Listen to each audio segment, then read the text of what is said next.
continue with our post-race media availabilities here. We're now joined by the winning team owner, Richard Childress of RCR Racing, and the winning crew chief, Richard Boswell, crew chief of the number 3 RCR Racing Chevrolet. We'll go ahead and open up to questions for both Richards.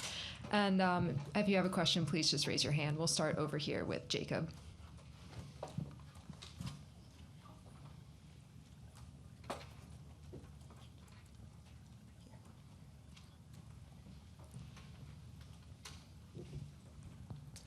Jacob Seelman, Raceface Digital. One for each of you. Mr. Childress, I'll start with you. I know it doesn't.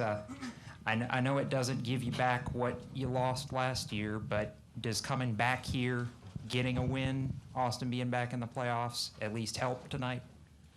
Yeah, thank you. It was, Richard Boswell, that whole team, everybody at RCR, ECR, we just worked hard, and I'm just so proud of that group. Every one of them has put so much in it, and Austin was just dead set to come up here and try to go back and win this race like he had it won last year, and I just kept holding my breath. 5 to go. I said, oh, where's it at? 3 to go. When he took that white, I took an easy breath. Boswell, you've won at this level before. Austin's won at this level before, but it's been a puzzle trying to figure out a win for the two of you together. What pieces have fallen into place? Because it looks like this team has really been building on something through the summer to get to this point. Yeah, I think that, I think we came out in the season strong, and we're really happy with the progress we were making, and we kind of got to Charlotte and kind of hit a lull there. We never really got out of it until the past about 2 or 3 weeks, and we went to Iowa, and I thought we had a top 2 or 3 car there, and caution falls the wrong way, and we end up with just barely scoring a top 10, and then the Glen last week, it was a solid day for the 3 teams. So we've certainly been building. There's a lot that goes into starting with a new driver, and I've obviously never worked with Austin. But he's worked really hard. He's worked really hard these past few weeks, especially knowing that this race was coming, knowing that Iowa would be a place that we could build on what he had here last year, and just really proud of everybody. They all put a great car on the track, and Austin did a heck of a job. Do you feel like Austin maybe worked a lot harder than the outside people give him credit for? I think that if the outside people knew how much he did on top of this, he'll be at the shop on Monday at a meeting with Richard here, talking about the health of the company as well, so he's got a lot on his plate, which makes it harder for him to work, at this level and as a cup driver as well. But he stays at it all week long. Go ahead, Chris. Chris Powell, Couch Coach Live. This is for you, Mr. Childress. Congratulations on the win. Just talk about the emotion of hugging Austin in Victory Lane today. Yeah, it was special. I've hugged a lot of drivers, but when your grandson wins, and he wins, our great friend Johnny Morris, everything he's put into it, and Winchester, and all these people that believe in us. We've had a tough year early with some crashes, but the cars have really been good the last 3 or 4 weeks, and I'm really proud of them for sure. We'll go to Dustin, then Bob, then Jordan. Dustin Long, NBC Sports. Richard, obviously you referenced the cars. You talked after Dover on the radio, your frustration about it. Can you give a sense of just the effort that has been put in, not just since Dover, but just to get to this point, to get a car back in the playoffs for this organization? Yeah, thank you, Dustin. It's we just talk about it and get the key people together and talk about what we got to do to make our company better, make the cars better. And these guys have stepped up to the plate. Everybody, John, I call him John K. Casimir, I think is his last name. He's kind of doing the job for us. And Chevy, they got the tech center. We work in there. These guys go there and work. And so it's the effort's been put in for sure to change it and turn things around. So for somebody who has won as much as you have, what does winning mean these days compared to other points in your career? You never take winning for granted. You never know when it'll be that last one. And for our whole company and just Richard coming on board first year and getting out here and winning. He won Darlington. He beat the 8 down there, so he made it up today. He won with a RCR car. So it was it's just a we try to make it a family deal. So thank you, Dustin. Go ahead. Bob Hockers, Fox Sports. Richard, when you came in to here this weekend, was it hard not to be ticked off about last year? I'll never forget last year, but today, winning the race, I want to focus and concentrate on it. But I was not happy with the way things went down with the things that was called on us. But that's history.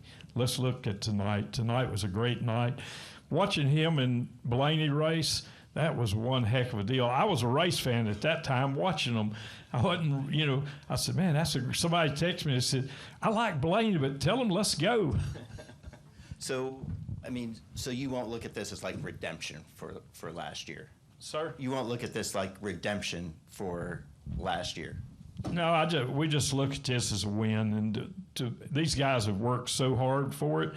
I just kind of last year it is what it is, and that's history right now. Go ahead, Jordan. Jordan Bianchi with The Athletic. This question's for both of you. Austin gets a lot of criticism for a lot of different reasons. What would you say to people who say that he shouldn't be the driver of this race car anymore, and that he should give way to somebody else?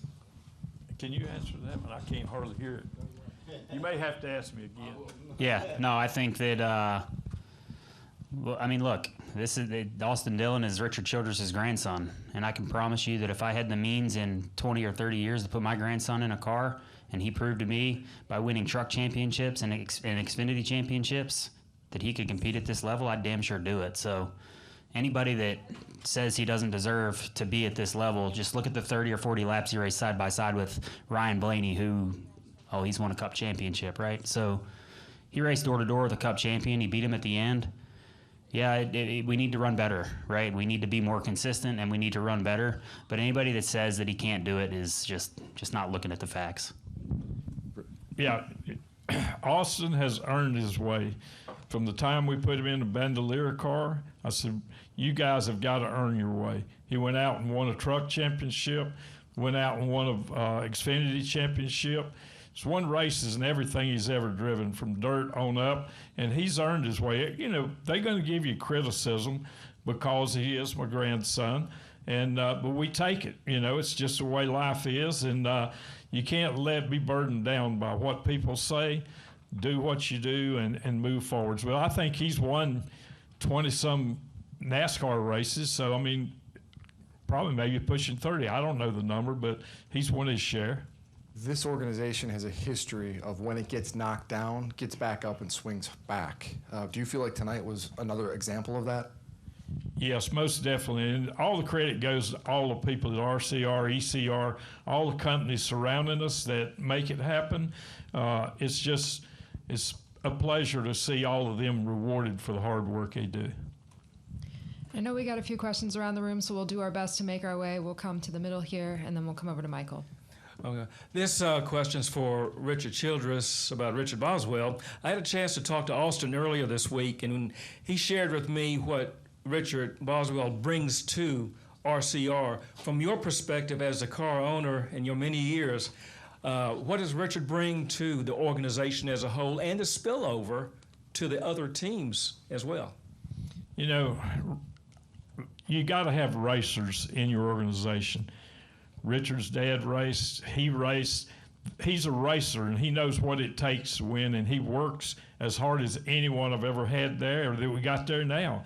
And that's what it is. He fit right into our family when we talked to him early. But being a racer is a big, big benefit. Thank you. Yeah. Go ahead. Tim Moore, Motorsports Day. These two are for you, Boswell. First off, the last two seasons, Austin has been lights out on restarts at short tracks.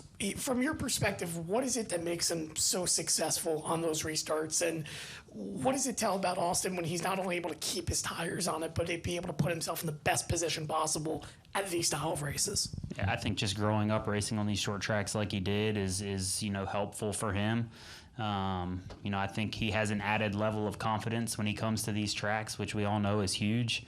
And honestly, it's my job to give him that extra confidence at some of these bigger tracks where we struggled more. So that's obviously what we're going to be working hard for. in these next few weeks, trying to get our mile-and-a-half program a little bit better. Going to Daytona next weekend, and you know, I look at it as an opportunity to go and try and get that 8 car in the playoffs, and going to the postseason strong. Richard kind of hit on earlier how he was feeling through the final 10 laps. I just want to get your thoughts. How did you feel there as the laps are counting down? You know, I wanted to see Austin win it like he should have won it last year, right? And without a caution there, he wins by 4 or 5 seconds, right? And I don't think we quite won by that much tonight, but I certainly didn't want to see it come down to a 2-lap shootout when our car was as good as it was on the long run. And, you know, we were staying on him about taking care of his tires, and quite frankly, I don't think we really needed to. He was doing a great job of that on his own. We'll come over here to Michael.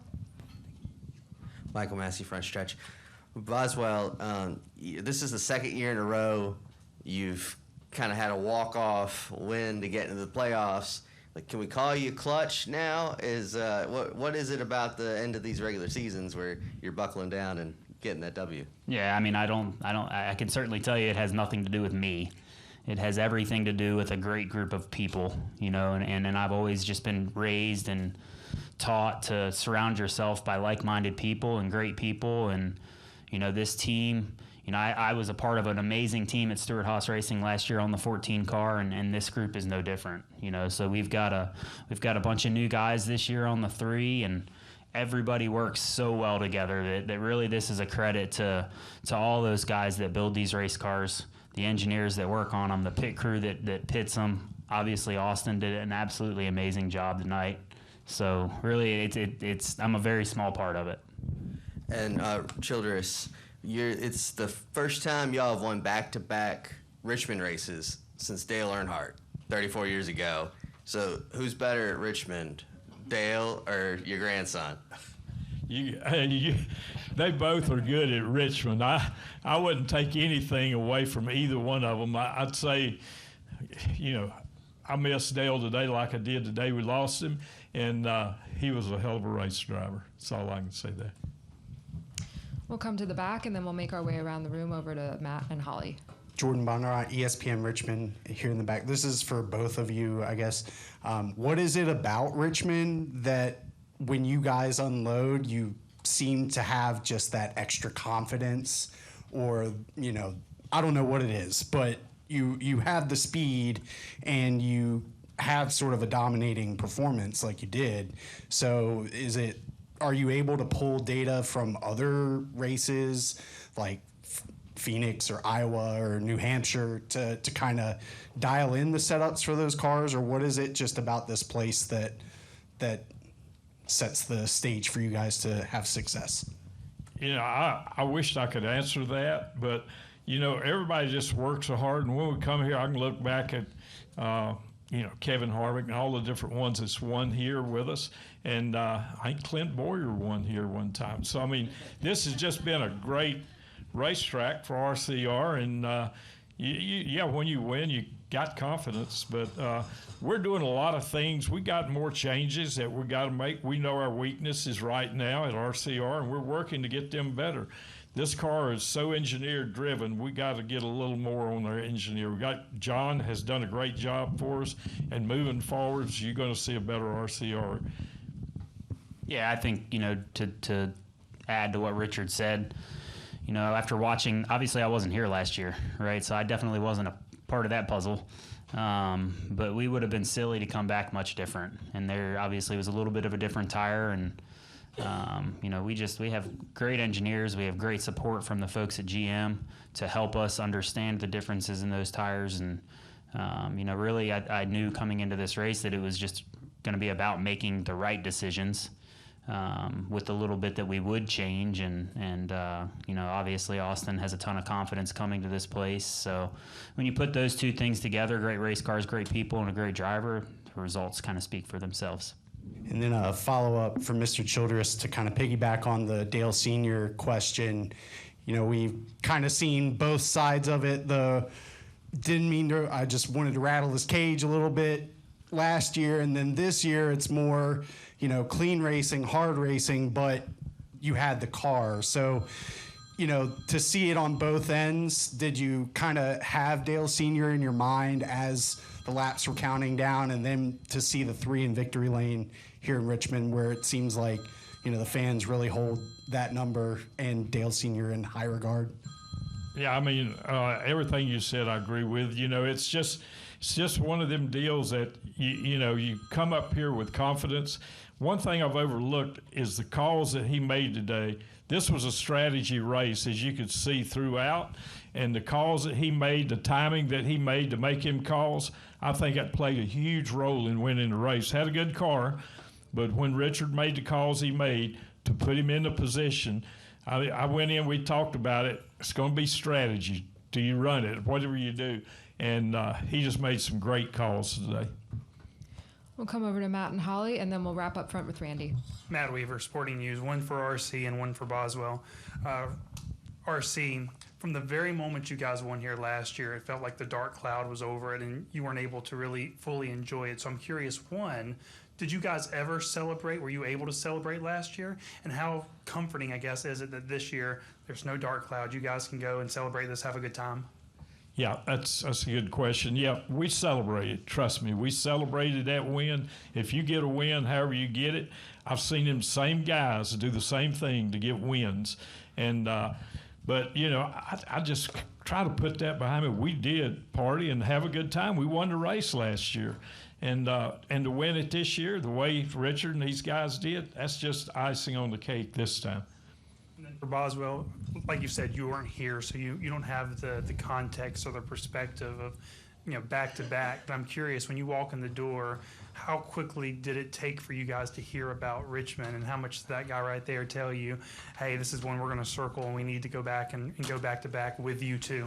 Yeah, I mean, I think that any race team that has a race driver that's as good at Richmond as Austin is, or as good at Darlington as Briscoe is, or any of those places, you circle those races on your calendar, right? And for me, I just work hard to not screw him up, because I know that if we can give him the race car that he needs, he's going to get the job done. And, there's obviously things that are out of your control, and an untimely caution or a 23 car's tire coming off right as we pitted could have ended our night, right? And that wouldn't negate the fact that we brought the best piece we could here. So really, it's just super thankful, super blessed to be a part of this, and for everything to work out the way it did tonight.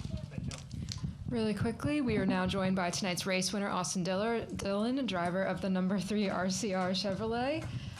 We'll go ahead and take our last 2 questions for Richard and Richard. So Holly, please go ahead, and then we'll wrap with Randy for you two. Thank you. Richard, Holly Kane with the NASCAR Wire Service over here.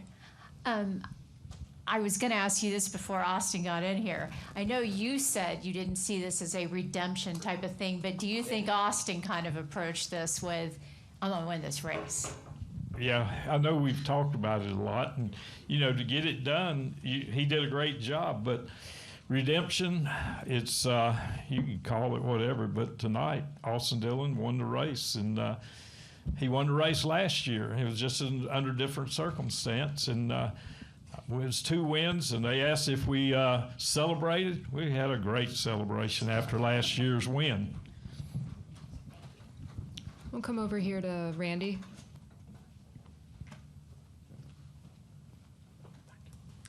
Richard, Randy Holman from the Richmond Times-Dispatch here. I know it's hard to separate the success of this track from your own success on the track, but to the extent that you can do that, what do you think? Richmond has lost 1 race, and then tonight they filled it up again, the track, the stands. I think they should have 10. What do you think? Yeah, there you go. What do you think, Richard, about does Richmond belong on the schedule, and in what regard do you hold the track? Yeah, I think it does. I mean, it's a great location. It's a lot of history at this racetrack, so much history. I can remember when it was just a little old circle instead of being the track it is today, and seeing the fans in the stand. I remember Earnhardt getting out of the car, so I'll be back in a few minutes. I want to wash your windshield off. I got so many great memories here. I got memories even when I drove here. And to see my grandson win today, that's another great win that'll stick in my mind. And last year's win it might even be sweeter than the day. All wins are good, though. All right. Thank you, Richard and Richard. We'll let you continue on with your evening, and congratulations to you both. We'll now continue. You through? Okay. Oh, yes. You're all good. You handle it better.